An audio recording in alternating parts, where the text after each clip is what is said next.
already purposefully disorienting you in time and space. Remember, you just came from this huge fight. To jump straight into it would have been a little too jarring.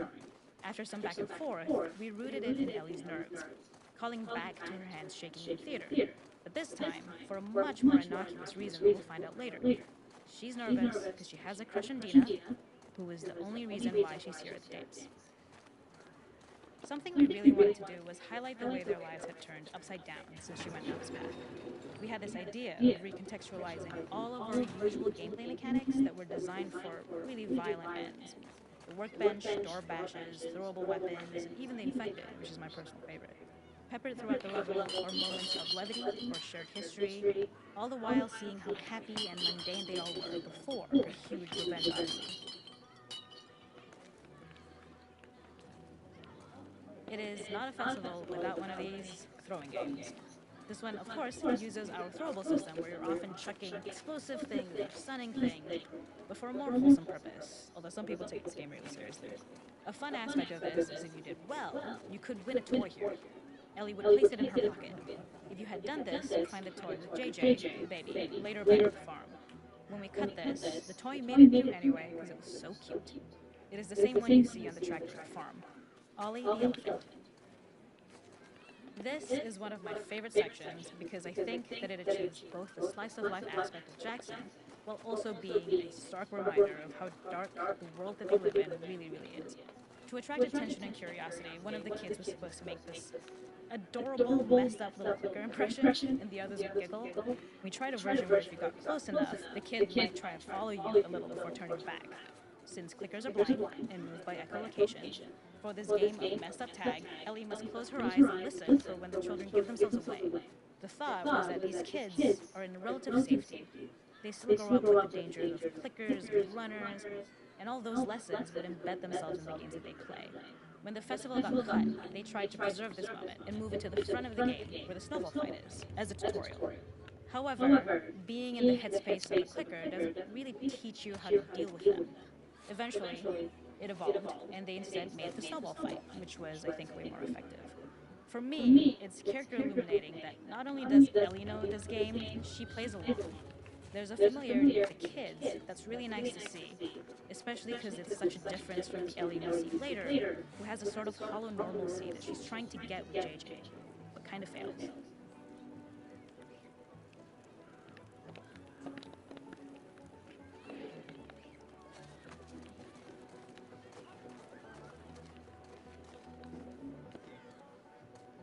Se puso a Pitbull.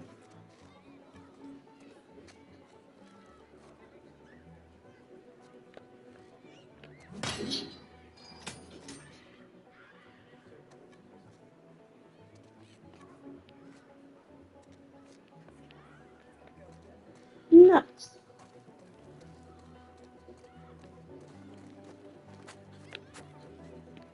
For some reason.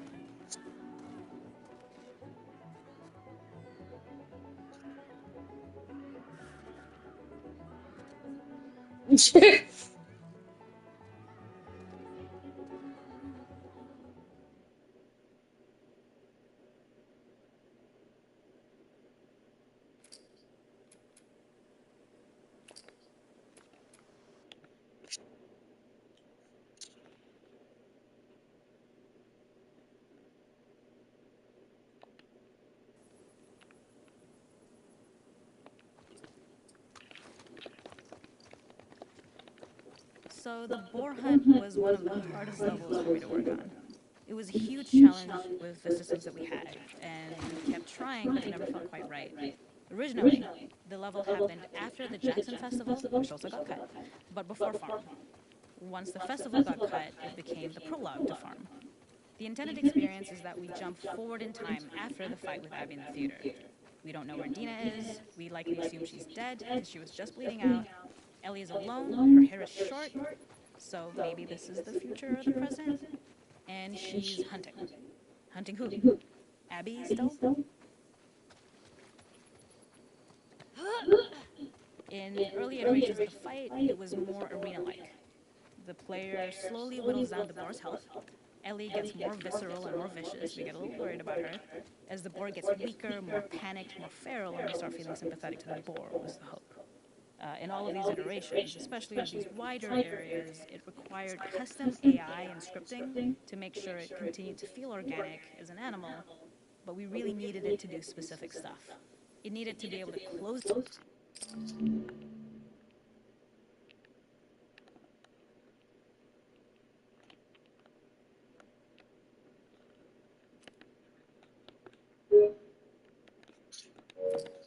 distances really, really quickly. It needed to charge to attack, but we wanted the feeling of hunting, so we needed to track it down from afar. And we also needed to discourage the player from attacking the boar when it's that close, or it would kind of turn into this melee kerfuffle. How do we do this in our world while keeping the boar believable? We must have gone through 5 or 6 iterations of the boar fight and all, and every single time it changed pretty drastically. We split it into clear phases, where one was like all long range. We tried another where you're getting close and you get the jump on it quite literally. You're jumping off of a rock to attack it. And then finally, we tried a bunch where you almost sort of go around a bunch of trailers and try and wrestle it. We uncovered after some time that taking down a boar over several phases felt very laborious and a little dramatic. It was comically long, it felt too boss-like, a little too gamey. We decided to cut the first few phases, and we opted for a cold open after the boar had already been hurt off screen. So that allowed us to focus on feeling like we're closing in on prey and to introduce the boar when it was at its most dangerous. Already hurt, already feral, much too close for comfort. And so the thinking was we would bring this more into Ellie's mindset. Is this really hunting for food, or is she hunting for some other reason?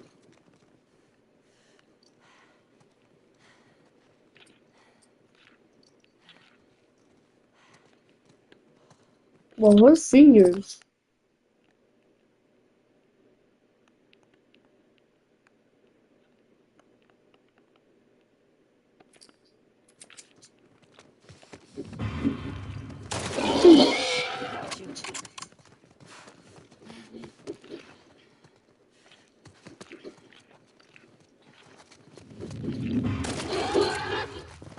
Look at you. Nowhere to run. The boar kill was supposed to be anything but glorious, with the boar whimpering in the back of the gas station after Ellie's relentless hunt. After this, hearing the drone that we couldn't.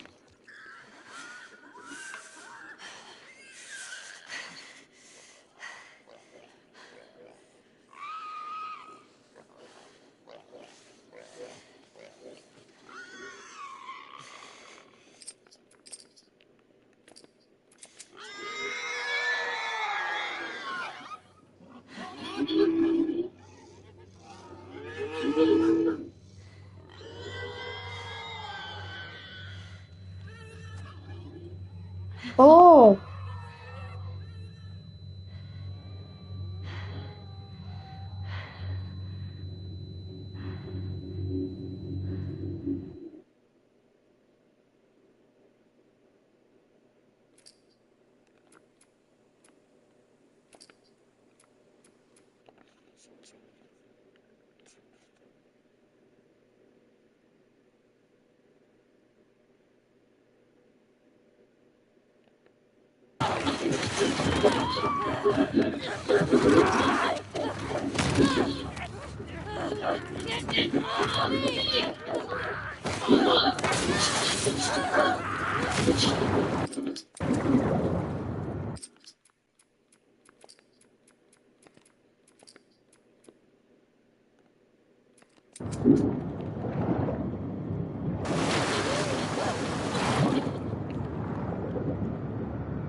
alright.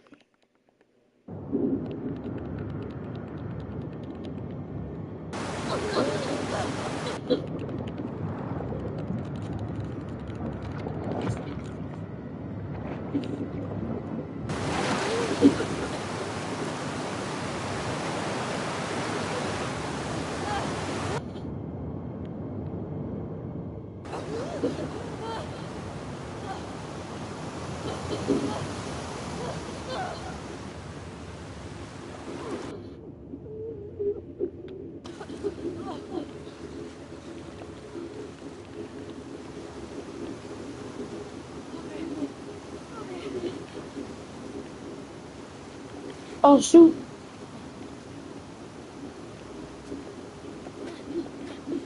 Fuck, Seattle. Wait a minute. Where the hell am I? The ladder acts as an immediate goal for the player, but being able to climb out is not going to be so easy. To keep levels interesting and engaging, we alternate between positive and negative values the player experiences.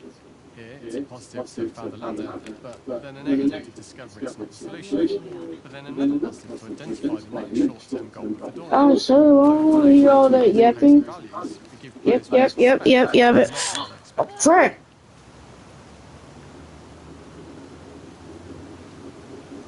I'm dead. I'm dead!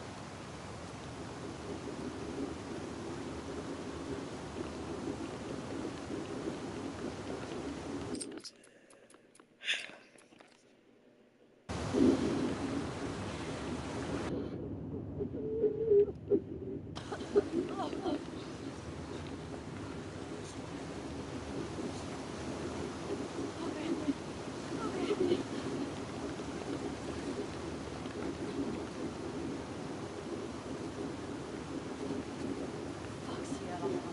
The ladder acts as an immediate goal for the player, but being able to climb out is not going to be so easy. To keep levels interesting and engaging, we alternate between positive and negative values the player experiences. Here, it's a positive to have found a ladder, but then a negative to discover it's not the solution. But then another positive to identify the next short-term goal with the doorway. By alternating between these opposing values, we give players what they expect, but not how they expect it. I hate this game. There we go. This level, internally known as Fine Nora, was quite long in duration as we had to make play traverse a far distance to the opposite side of downtown Seattle. The sewer section was originally long enough to release the game with, approximately 10 minutes more. This was one of the few areas of the game that used water flow as part of a traversal puzzle. The player has to go upstream to use the current to get to the platform to reach the other side. We mostly kept this mechanic going live, however it remained in essence in the section swimming to the aquarium as Ellie, when you were avoiding the waves.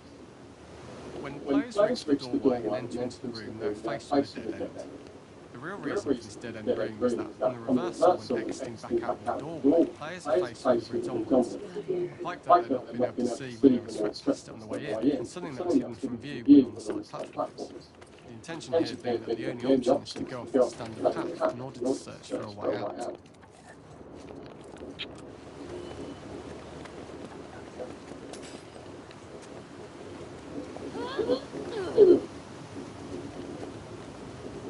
Get me the hell out of here.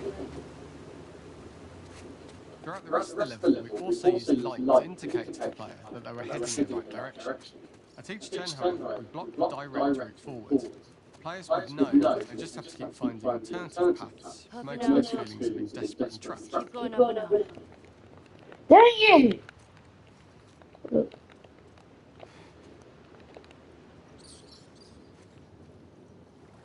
We added a tiny space just to reward the player's exploration with a pickup item, and we made sure it was something that made sense to find in this area. A canister and all the garbage that had been washed into the sewers from the surface. We loved the idea of making Ellie prone through a tiny dirty pipe in order to get out, as it was a great opportunity to use our prone camera. A unique camera setup was created to support crawling in these pipes, as the standard prone camera is much higher above the player. We also created custom collision in order for Ellie to manoeuvre in these tight spaces easily. Initially, the oblong collision capsule around the character caused issues crawling around corners. We put extra effort into the custom corner collision so the movement experience is as smooth as the main game. In order for the player to feel cramped, claustrophobic and desperate, we'd been enforcing the traversal mechanics that allow for a tight environment which promote these feelings. We introduced the use of the squeeze through so that we can keep the player feeling enclosed and tight, but without repeating the same geometry. Here we changed from low ceilings with wide walls to high ceilings and tight walls to change up the spatial pacing and keep the level from repeating itself.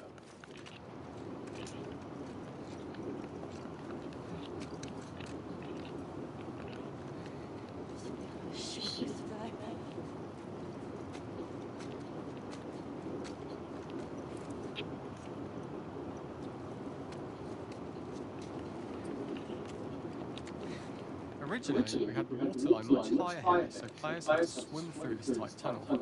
However, from watching user test feedback, it was occasionally causing people to discount the route entirely and turn back on themselves. So to avoid any risk of this happening in the final game, we present a lower water level so the tunnel is easy to see and commit to using. Although this isn't as impactful without the crane swim, it's the better decision as it means a smoother experience for the player with no backtracking frustration.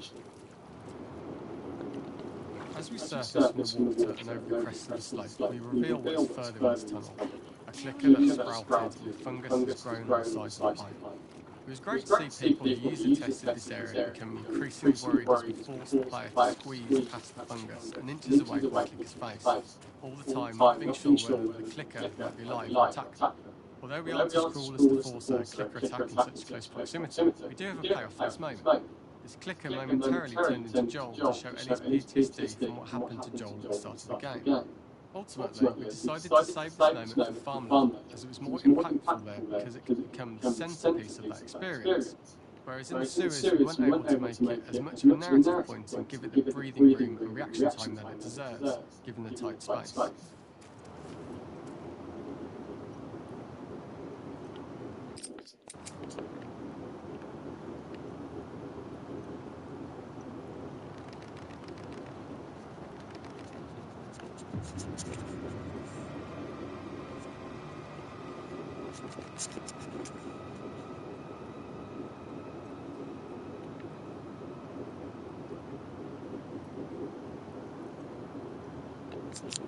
Oh, sure, I'm supposed to move.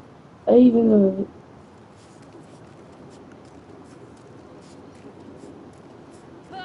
Shit!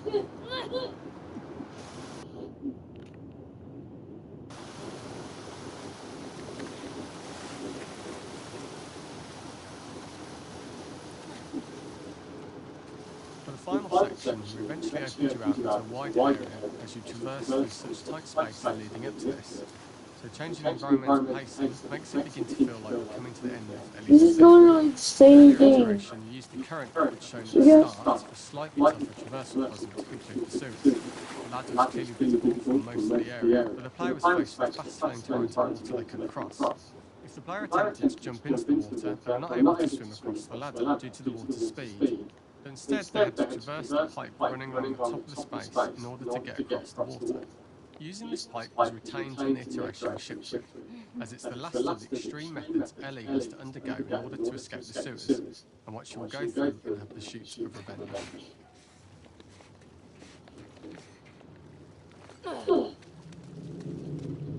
The last ladder climb is quite lengthy, and although we could have trimmed it down to a shorter climb, we liked how this last segment of the journey built anticipation for whether you succeed at the top or not after all you've been through. Ultimately, the story exits out at the subway station, which is where it links in the final game. Ellie then has to find her way to the hospital from here, crossing paths with the scars for the first time.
Mm.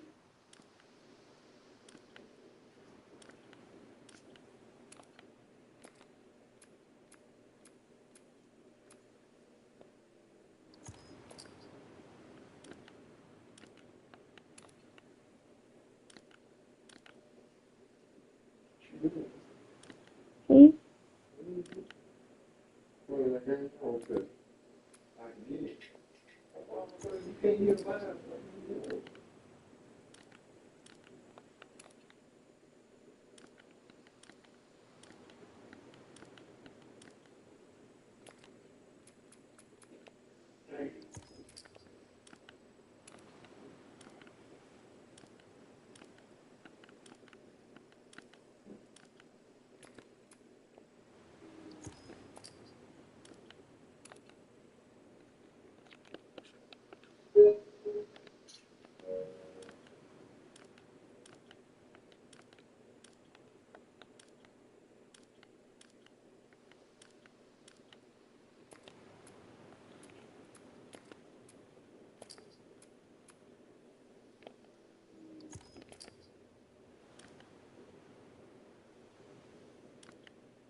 Okay.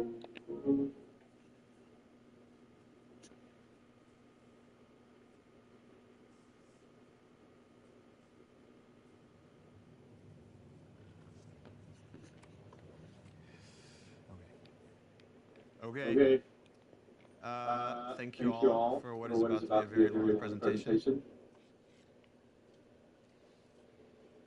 So Anthony and I ran some numbers, and to our best guess, The Last of Us Part 2 is 10 to 30% longer than Last of Us Part 1.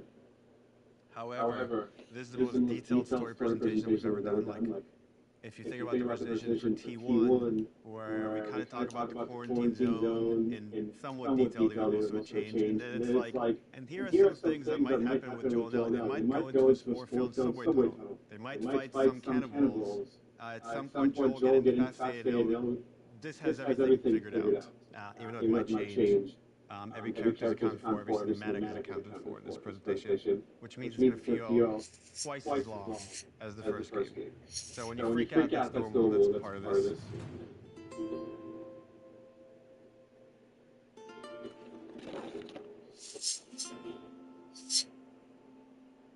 Oh, this is about an hour and a half to 2 hours, so hopefully you got your pee break.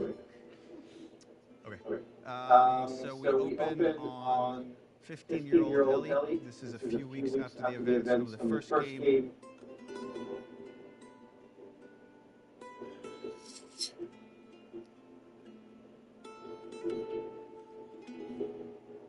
There's a doorway leading down to this basement, and Ellie sees Tommy, and he's just finished climbing out of this basement, and he's hurt bad, and he's rambling about something, needing to go after these people. Ellie's trying to ask him, what happened, where's Joel? And he doesn't make any sense to her, and she starts to go downstairs. Tommy grabs her hand and tries to stop her, but he's too weak. She rips her arm away, and she heads down. And with each step, her heart races faster and faster as she sees this trail of blood. She opens the door, revealing Joel's mutilated body. And then shock just sets in, and she screams and tries to grab his body, and Eva comes and rips her away, and on that cacophony of sounds, silence.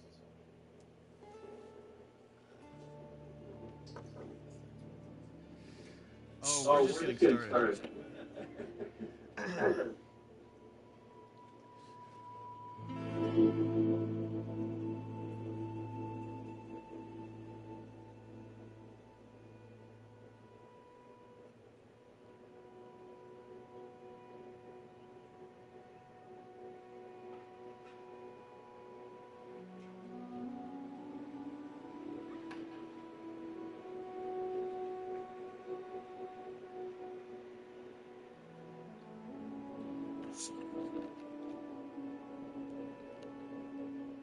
I've been working on this game since we finished. Well, really been thinking about it since we finished The Last of Us. So many people were like, Last of Us 1 is so perfect. It should never have a sequel. They shouldn't make a sequel. Like, it wrapped up super great. But I think actually, if you look at the ending, swear to me that everything that you said about the Fireflies is true. Ellie is accepting a lie. I swear.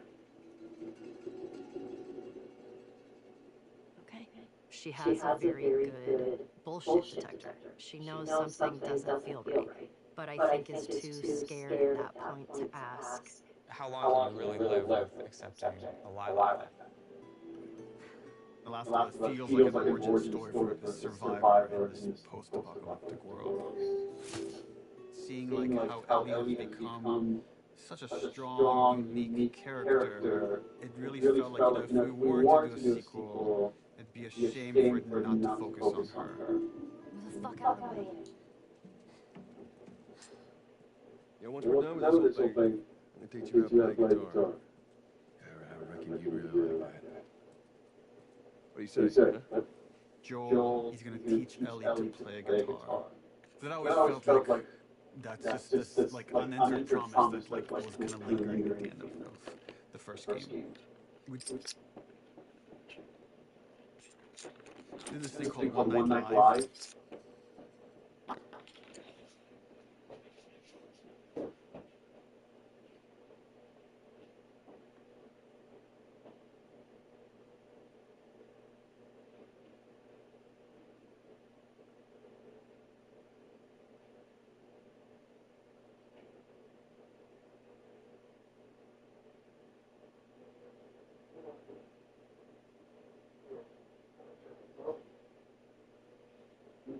Before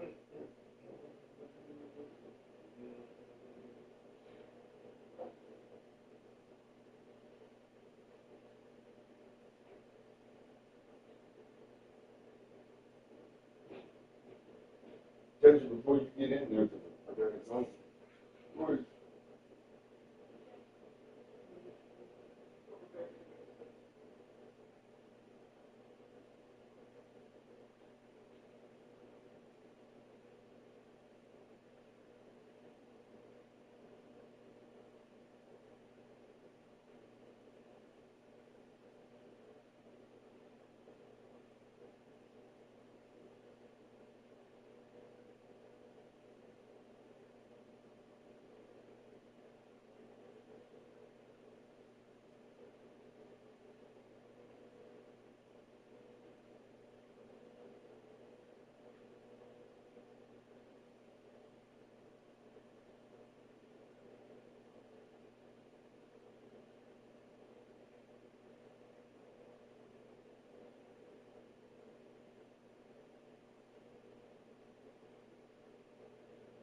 gets to the top tlou2, she wants to talk to him.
You have 2 waters out here without even open. Yeah, I found something. Oh, he coming back out there because it's on fire.